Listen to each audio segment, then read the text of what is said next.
ابا ہے, کسی کا باپ تو لاؤ.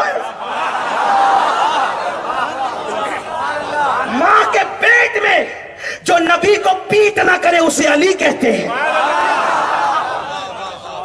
میں نے کتاب کا حوالہ پڑھا ہے, مجھ پہ گلو کا الزام نہیں لگا. آج کل کتابوں کے حوالے اس لیے پڑھ دیتا ہوں کہ پتا چلے کہ سنیوں کی ہی کتاب سے پڑھا, اور سنیوں نے جتنا لکھا کون لکھ سکتا ہے یار.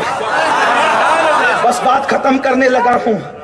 ابھی 2 ہستیاں باقی ہیں خاندان. ابھی وہ جو میاں نے نسبتیں پڑھی تھی نا 4, نبی, علی, سیدہ فاطمہ اور امام حسن, تو مولا علی تک پہنچاؤں. 2 باقی ہے. ذہن حاصل ہوگا تو پڑھوں گا, ورنہ نہیں پڑھوں گا. دھیان دیں گے تو یہی تو اپنی زندگی ہے, یہی تو اپنی بندگی ہے. فاطمہ بنت اسد کہتی ہے جدھر جدھر محمد عربی جاتے ادھر ادھر علی چہرہ کرتے. میں نے عرض کی بھتیجے, ابھی اعلان نہیں ہوا تھا, میرے بھتیجے میرے پیٹ میں بچہ کیسا ہے, یہ میرے پیٹ کا بچہ کیسا ہے. جدھر آپ جاتے ہیں ادھر ہی گھومتا رہتا ہے, چہرہ کرتے رہتے ہیں. لوگوں کو پیدا ہو کر کے سفید بال ہو کر بھی عقلیں نہیں آئی. علی تو پیٹ میں نبی کا احترام کرتا ہے. علی تو پیٹ میں نبی کا احترام کر, اور احترام نبوت کا صلہ یہی دیا جاتا ہے. جب حضور سے کہا کہ یہ چہرہ آپ کی طرف کرتا ہے, پیٹ نہیں کرتا, تو کرم اللہ وجہ الکریم کہنے کی بہت سی حکمتیں حضور نے اس وقت کہا تھا. اللہ اس کے چہرے کو بزرگی عطا کرے. جو چہرہ مجھ سے پھرتا نہیں, اللہ اس چہرے کو بزرگی عطا کرے. یعنی ابھی نبوت کا اعلان نہیں ہوا تھا, علی کو کرم اللہ وجہ الکریم نبی نے کہا تھا. اسی لیے ہر صحابی کو رضی اللہ عنہ کہتے ہیں, اور علی مرتضیٰ کو کرم اللہ تعالی وجہ الکریم کہتے ہیں. اب پتا چلا علی کیا ہے. اگر مجھے کہو گے نا کہ میں علی علی ذکر کرتا رہوں, اللہ کی عزت کی قسم ایک طالب علم ہوں, لیکن پوری رات علی کو بیان کر سکتا ہوں. طالب علم, میں کوئی خطیب نہیں, کوئی ادیب نہیں, کوئی مولوی نہیں, میں صرف قادری فقیر ہوں بس. لیکن اتنا مواد ہے میرے پاس مولا علی کے لیے حدیث صحیحہ سے, اہل سنت کی کتب سے, کہ آپ کو, لیکن بات کسی اینڈ پر تو پہنچے گی نا. تو آئیے ذرا رسول اللہ سے پوچھتے علی کون ہے. راوی ابو ہریرہ رضی اللہ تعالیٰ عنہ ہے. راوی حضرت ابو ہریرہ رضی اللہ تعالیٰ عنہ ہیں. آقا کریم نے فرمایا, توجہ, منقبت علی کا اختتام پڑھنے لگا ہوں, دھیان دو سنیو, یہاں سے لے کے وہاں تک. میری مائیں اور بہنیں بھی توجہ دیں, اس لیے کہ جب مائیں شریف ہوتی ہے تو اولاد علی کی وفادار ہوتی ہے. ماں سے توجہ چاہتا ہوں, ماں سے توجہ چاہتا ہوں, ماں کا دھیان چاہتا ہوں. سیریل دیکھنا بند کرو, پتلے کپڑے پہن کر گھومنا بند کرو, ولیموں میں نامحرموں کے سامنے جانا بند کرو. اس لیے کہ جب ماں میں شرافت ہوگی تو اولاد علی کی وفادار ہوگی, اور اگر ماں سے شرافت ختم ہو جائے گی تو تقریریں کبھی علی کا وفادار نہیں بنا سکتی. اس لیے کہتا ہوں مائیں شرافت اختیار کرو, کانوں میں ایئر فون لگا کے گانے سننا بند کرو. قوم کی بیٹیاں کسی کے ہاتھ میں ہاتھ دے کر بھاگنا بند کرے, اس لیے کہ بھاگی ہوئی بہو کا زندگی بھر کبھی گھر میں احترام نہیں ہوتا. اس لیے قوم کی بیٹیوں سے کہتا ہوں, وہ اوروں کی بیٹیاں ہیں جو بھاگ کر سسرال جاتی ہے. میری بہن, جو مذہب بھاگ کر مسجد جانے کی عورت کو اجازت نہیں دیتا, وہ بھاگ کر سسرال جانے کی اجازت کیسے دے؟ ہمارے یہاں تو بیٹی کو بھگا کر سسرال نہیں لے جایا جاتا, اتنے احترام اور ادب سے لے جایا جاتا ہے. اس لیے کہ دلہن ہمارے یہاں بھگوڑی چیز کا نام نہیں ہے, دلہن بیٹی کو کہتے ہیں. پیدا ہوئی تو ماں باپ کو جنتی بنایا, نیک ہو کر شوہر کے گھر گئی تو شوہر کی جنت ہے, ماں بن گئی تو اس کے قدموں کے نیچے جنت ہے.